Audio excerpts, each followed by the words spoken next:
The sun was setting over the park, casting golden light across the grass.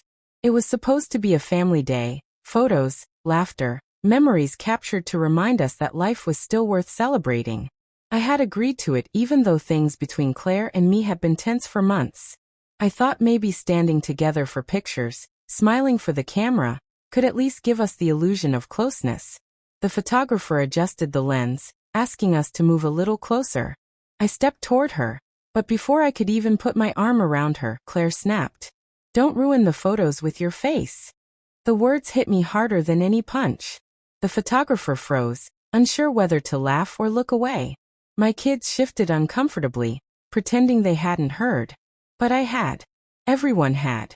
I stood there, stunned, a hollow ringing in my ears. She didn't whisper it. She didn't mask it as a joke. She said it with venom, with disgust, like my presence was a blemish she couldn't airbrush out. I swallowed hard, forcing my lips into something resembling a smile for the camera, though my chest burned. I thought of all the years I had stood by her side. Through job changes, financial struggles, the long nights with sick kids, the silent sacrifices I made to keep us afloat. And yet, in this moment, all she saw when she looked at me was something that could ruin her picture. The flash went off. Another photo. Another memory where my humiliation was immortalized. When the photographer asked for just one more, I leaned toward her and whispered so only she could hear, my voice steady but sharp. "Don't worry, Claire.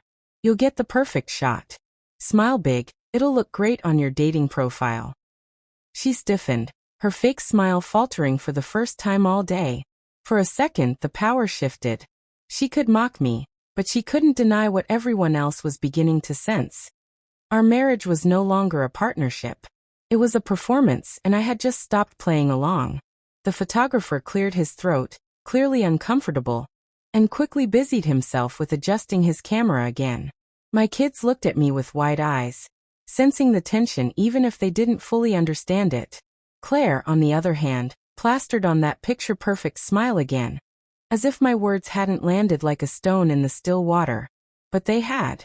I saw it in the tightness of her jaw, the slight twitch at the corner of her mouth. For years, she had taken little jabs at me, each one disguised as a joke, each one eroding something inside me.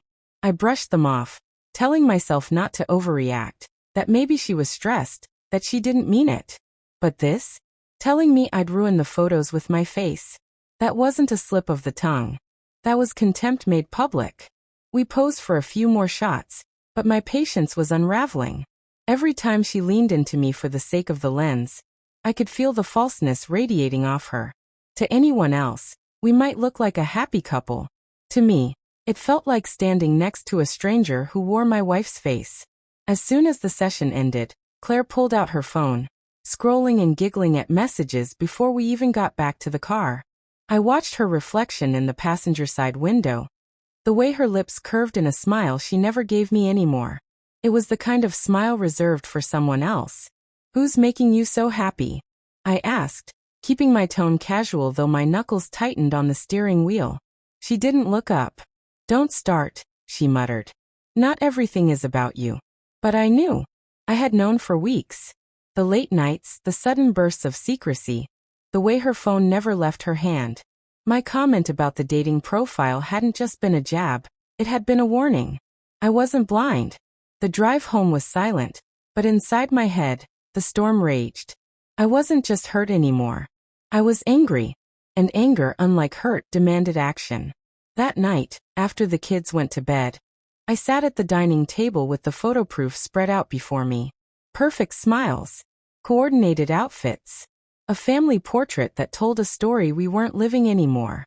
Claire drifted in, still glued to her phone, laughing under her breath at messages I wasn't meant to see. I didn't confront her outright. Not yet. Instead, I picked up one of the photos and slid it across the table. "Beautiful, isn't it?" I said quietly. She glanced at it, shrugged. "At least the kids look good." There it was again. That dismissal, that lack of regard for anything connected to me. I leaned back in my chair, studying her like someone I no longer recognized. "You know, Claire," I said slowly, "when you told me not to ruin the photos with my face, you said out loud what you've been acting out for years. I'm not your husband anymore, not in the way that matters to you. I'm just an inconvenience. She finally set her phone down, eyes narrowing. You're being dramatic. No, I replied, my voice calm, almost cold. I'm being honest. And honesty means this. If we don't share lives anymore, then we don't share wallets either. You can keep posing for the cameras, Claire. But you won't be posing next to me. Her mouth opened, but no words came out. I stood, walked to the bedroom, and pulled out the suitcase I had packed earlier.